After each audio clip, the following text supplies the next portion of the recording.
우리는 복잡한 세상 속에 다양한 역할을 감당하며 살아가고 있습니다.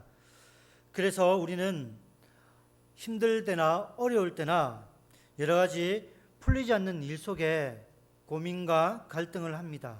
동시에 우리가 세상 속에 살아가면서 하나님의 부르심을 받은 성도로서의 삶도 감당해야 합니다. 그래서 우리는 무엇을 하는 것보다 성도로서 어떻게 살아가는지 이러한 삶의 초점, 삶의 방향을 놓고 진지하게 고민을 해볼 때가 있습니다. 많은 사람들이 예수님을 믿는다고는 하지만 하나님을 위해 어떻게 살아야 하는지, 하나님의 영광을 위해 어떻게 행해야 되는지 오해하시는 분들이 많이 계십니다. 그래서 오늘 저는 본문 말씀을 통해 나그네 같은 우리의 인생의 여정에서 하나님께 영광을 돌리는 방법이 무엇이 있는지 함께 살펴보고자 합니다. 본문을 살펴보기 전에 사진 두 장을 먼저 보겠습니다. 첫 번째 사진입니다. 흑백 사진입니다. 동일한 한 여인이 등장합니다. 두 번째 사진 보여주시기 바랍니다. 남자 두 명입니다. 첫 번째 사진과 두 번째 사진과의 공통점이 있습니다. 군인이라는 신분, 그리고 전쟁터라는 신분, 그런 환경과 신분이 동일합니다. 그러나 이 두 사진에 진짜 공통점이 있습니다. 그것은 바로 이 모든 사람들의 영국 왕실의 사람들입니다. 첫 번째 사진 다시 한번 보여주겠습니까? 첫 번째 사진, 이 사진은 얼마 전에 죽었던 영국의 여왕 엘리자베스 여왕의 모습입니다. 1945년 제2차 세계대전 당시 종전을 눈앞에 두고 있었지만 이 엘리자베스 여왕은 젊은 시절 자진하여 여군에 입대하게 됩니다. 그리고 그녀가 맡은 임무는 보급 차량을 운전하는 그 역할을 감당했습니다. 위에 사진을 보면 자동차 옆에 있습니다. 스스로 자동차를 고치고 운전을 하면서 전쟁에 참가했던 것입니다. 두 번째 사진 한번 보여주시겠습니까? 두 번째 사진 역시 영국의 왕자들입니다. 헬기가 보이는 남자는 영국의 윌리엄 왕자입니다. 2009년 영국 공군과 해군에 입대하여 수색 구조 조종사로 복무를 합니다. 이후에 항공 구급차 조종사로 복무를 하다가 2017년 7월에 전역을 합니다. 그리고 옆에 있는 사진은 이 윌리엄 왕자의 동생인 해리 왕자입니다. 2006년 영국 육군에 장교로 임관하여 2007년과 2008년, 2012년과 2013년 두 차례나 아프가니스탄에 파병을 갑니다. 그리고 아파치 헬기 조종사로 복무하다가 2015년에 전역을 합니다. 그냥 단순하게 보이기식으로 군에 입대한 것이 아니었습니다. 윌리엄 왕자는 8년 동안 군생활을 했고 해리 왕자는 10년 동안 군생활을 한 것입니다. 우리나라 같으면 있을 수 없습니다. 정말 로열 패밀리 같은 신분의 사람이 그렇게 장기간 동안 복무를 하고 전투가 치열한 곳에 파병 가는 것, 우리나라 계층에는 상상할 수 없는 그런 현실입니다. 그러나 영국 왕실에는 왕실의 일원으로서 나라에 모범을 보이고 나라가 필요한 곳에 기꺼이 헌신하는 그런 삶을 왕실이 보여줍니다. 왕실의 교육의 특징이 있습니다. 겸손과 절약을 강조하고 예의 범죄를 아주 중요하게 여긴다고 합니다. 왕자라고 해가지고 사치스러운 생활을 하는 것이 아닙니다. 일반 사람들이 입는 평범한 옷을 즐겨 입고 아주 희귀 드문 그런 취미 활동을 가지는 게 아닙니다. 평범한 사람들이 가지는 취미 생활을 합니다. 그러면서도 이들은 언제나 나라가 필요한 곳에 달려갈 준비를 하고 있는 것입니다.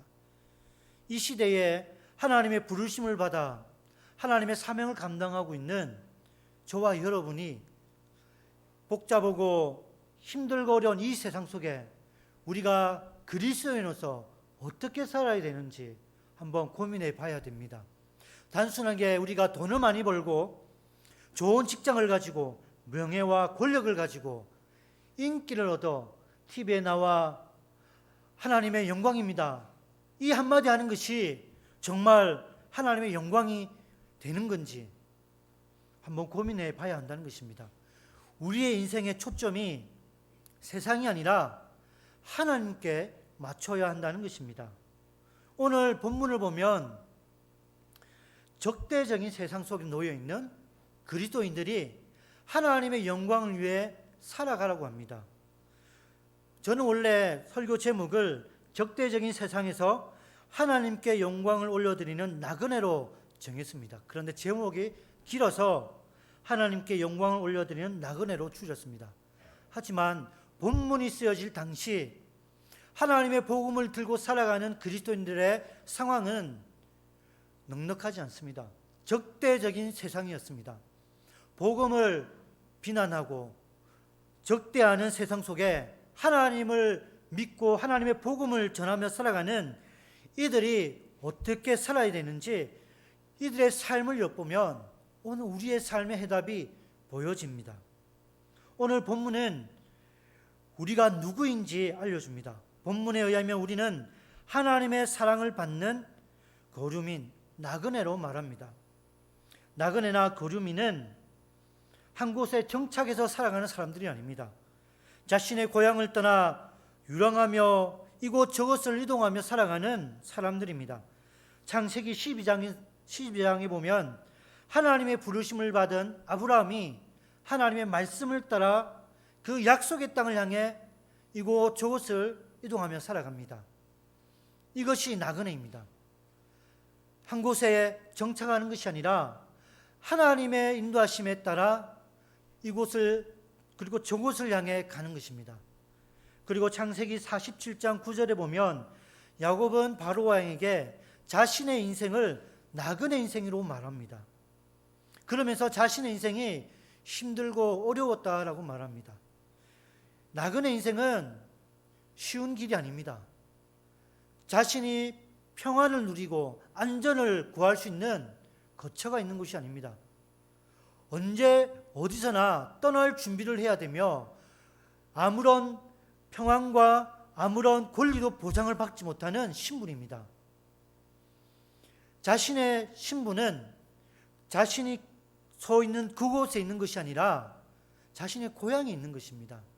그래서 무슨 일이 일어나면 자신을 도와줄 이웃이 없습니다. 이것이 나그네 인생입니다. 그런데 성경은 우리에게 그리고 베드로 전서를 읽는 독자에게 너희는 하나님의 사랑을 받는 나그네라고 말합니다.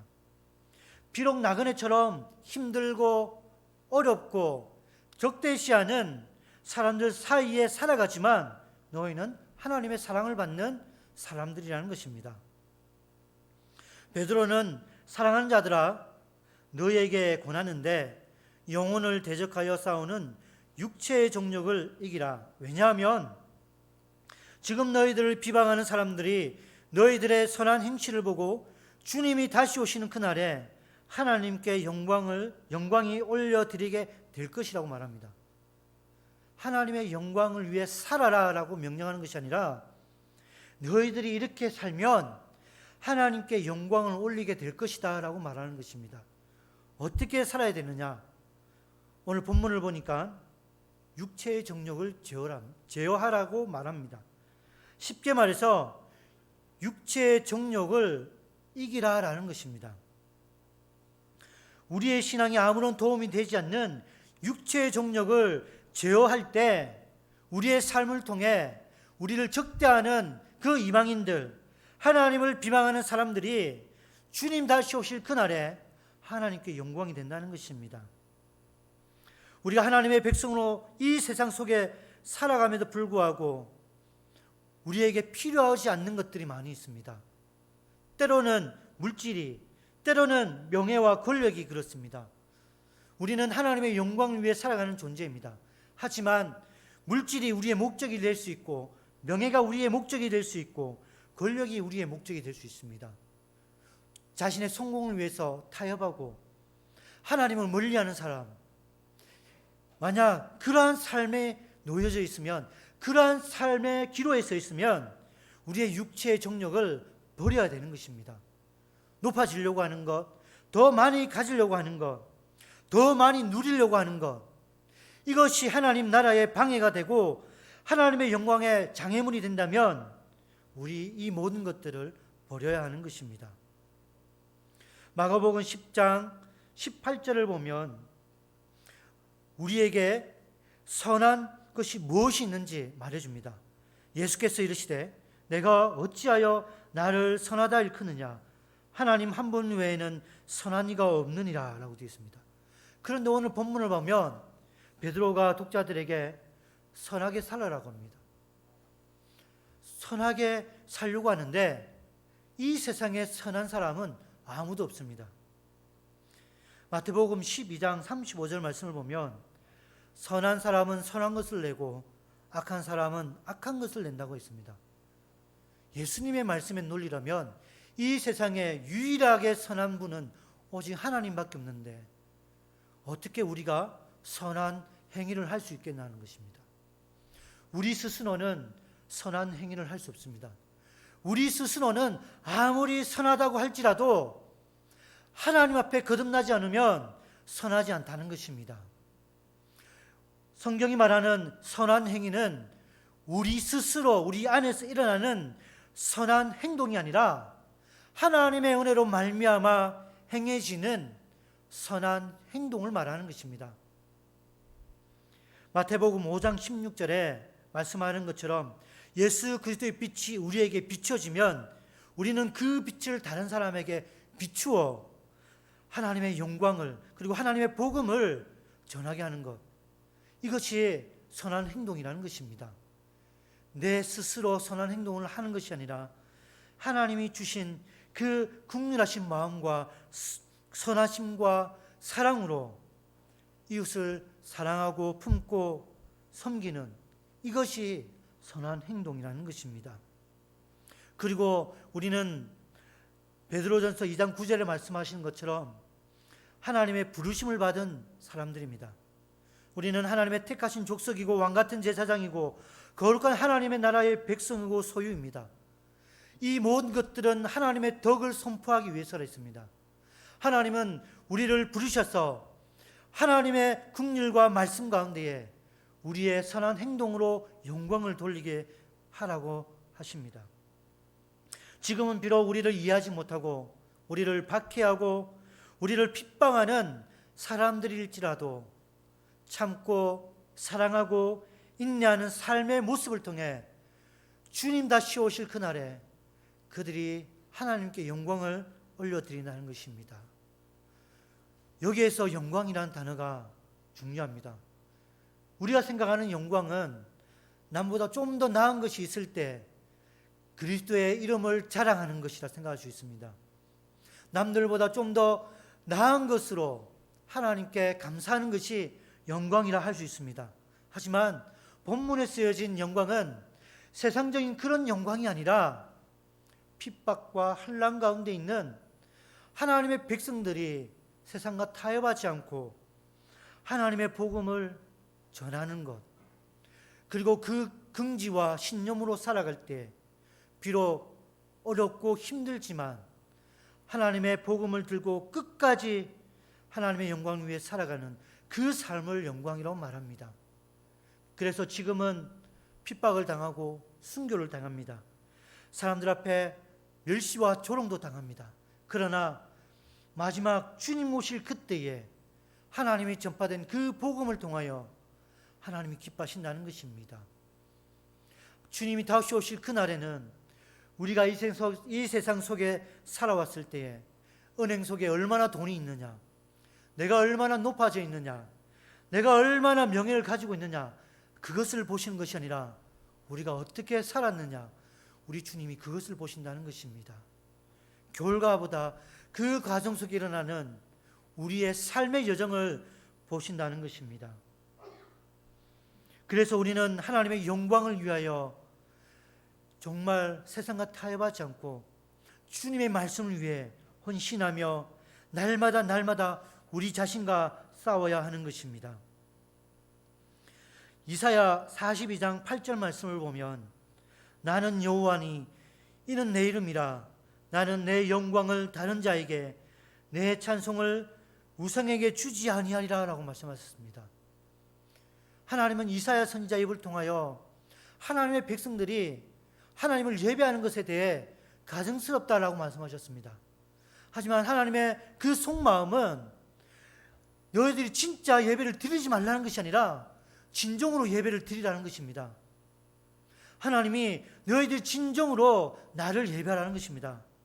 우상을 숭배하는 그 마음으로 예배하는 그 입술이 아니라 오직 하나님만 예배하는 그 마음으로 하나님을 예배하라는 것입니다.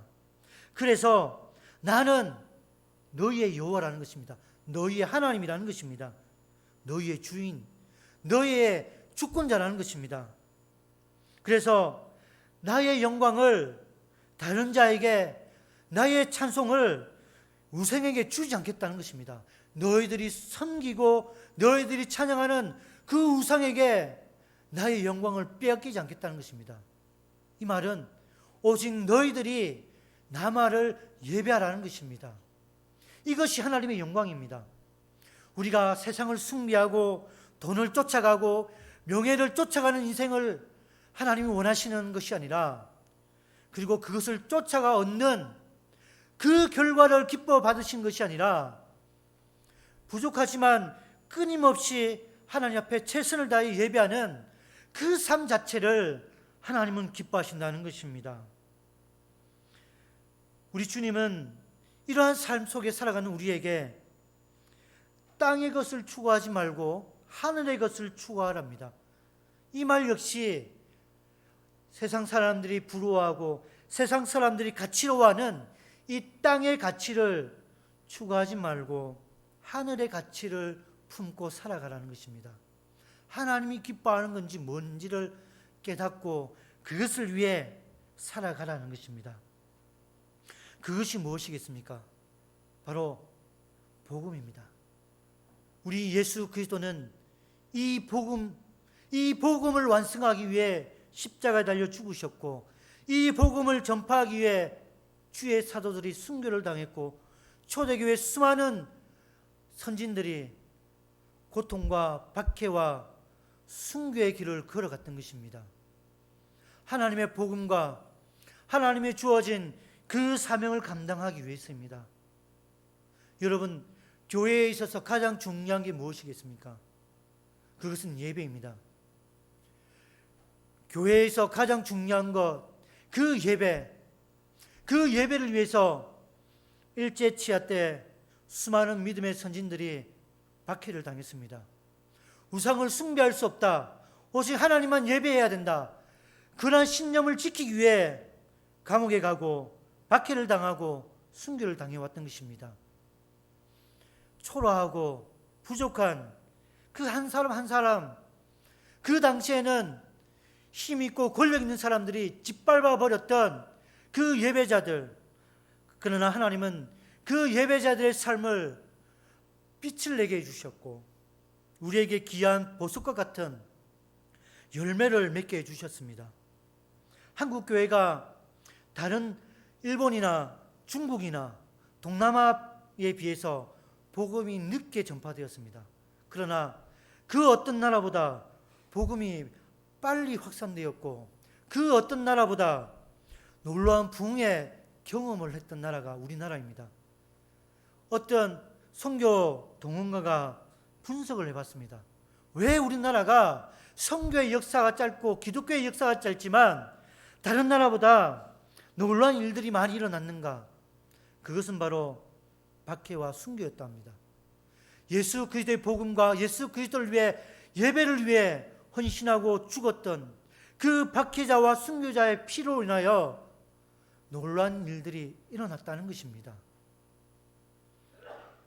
당시에는 그 박해가 견딜 수 없을 만큼 고통이지만 그 고통과 박해를 통해 하나님은 일하셨던 것입니다. 우리의 인생 속에 어려움이 없다면, 우리 인생 속에 갈등이 없다면 어찌 보면 우리 인생은 타협하는 인생일 수도 있습니다. 성경은 우리의 인생 자체가 갈등하는 신앙이 됐습니다. 사도 바울 역시 언제나 자기 자신 안에 있는 죄의 법과 하나님의 법이 날마다 싸움되어 있습니다. 날마다 하나님의 의를 추구하고자 하는 거룩함과 세상과 타협하고자 하는 자신의 정욕과 날마다 싸운다는 것입니다. 그래서 저와 여러분 역시 날마다 싸우는 것입니다. 하나님의 복음을 위해서, 예배자의 자리를 위해서, 하나님의 맡겨진 사명을 위해서 우리는 날마다 싸우는 것입니다. 하나님의 복음을 위해서라면 내 것을 내려놔야 되고, 물질도 때로는 내려놔야 되고, 때로는 명예도 멀리해야 되는 그 인생을 내려놓기 위해 갈등하고 싸워야 하는 것입니다. 그러나 그 싸움을 통해서 우리는 날마다 신앙이 성장해가고 하나님의 교회는 날마다 성숙해지는 것입니다. 우리의 삶은 부족하지만, 연약하지만 날마다 이러한 삶의 여정을 통하여 하나님의 나라가 확장되어지는 것입니다. 이 시대를 살아간 저와 여러분이 한 가지만을 기억했으면 좋겠습니다. 내가 생각하는 의, 하나님이 생각하는 의는 다를 수 있습니다. 하나님이 생각하는 의와 세상이 생각하는 의는 다를 수 있습니다. 그래서 우리는 하나님 중심으로 생각해야 되고, 하나님 중심으로 말씀을 읽고 기도해야 되는 것입니다. 내가 보기에는 이렇게 하는 것이 의로운 것 같은데 그렇지 않을 수가 있다는 것입니다. 당시 유대 사회가 그랬습니다. 유대인들의 입장, 당시 유대인들의 지도자라고 생각할 수 있는 바리새인들, 세리들, 그리고 율법 교사들, 율법에 능통하고 율법을 그 어떤 사람보다 열심히 지킨다는 사람들의 입장에서 보면 예수 그리스도의 복음은 저주받아 마땅해야 할 불법이라는 것입니다. 그들의 입장에서 보면 예수님이 전한 복음은 그들의 입장에서 보면 세상을 흔들어 놓는 가짜라는 것입니다. 그래서 유대인이 어떻게 했습니까? 예수님을 조롱하고 핍박하고 십자가에 달려 죽게 만들었습니다. 유대 사회는 그들의 시각으로, 그들의 사회 평균으로 하나님의 복음을 적대시할 수밖에 없었던 것입니다. 이 말은 이 시대의 가치, 어찌 보면 내가 지금까지 생각하고 배웠던 가치로운 그런 이성적인 판단으로 볼 때 내가 생각하는 정의로움과 성경에서 말하는 정의로움은 다를 수 있다는 것입니다. 베드로전서 2장 13절부터 등장하는 그 말씀들을 보면 우리의 가치로는 이해가 되지 않습니다. 우리의 사회적인 이성적인 사고로는 납득이 되지 않습니다. 어떻게 하나님을 믿지 않는 정치가들의 그 말에 우리가 순종할 수 있겠습니까? 어떻게 세상 사람들이 만든 그 권력과 그 법에 순종할 수 있겠습니까? 그런데 성경은 순종하랍니다. 왜 그렇게 말씀하십니까? 세상적인 가치로 보면, 세상적인 가치관의 입장으로 신앙생활을 하다 보면 이 말씀이 너무나 답답합니다. 그러나 세상적인 입장이 아니라 하나님의 입장으로 이 말씀을 봐야 할 때 이 말씀이 너무나 중요하다는 것입니다. 오늘 이후에 다음 주부터는 바로 우리가 세상 속에 어떻게 살아야 되는지, 어떻게 가정의 이론으로서 어떻게 살아야 되는지 말씀을 통해 배워보겠습니다. 그러나 항상 말씀을 볼 때 하나님 중심으로 바라보시기 바랍니다. 우리의 영광과 하나님이 찾으시는 영광은 다릅니다.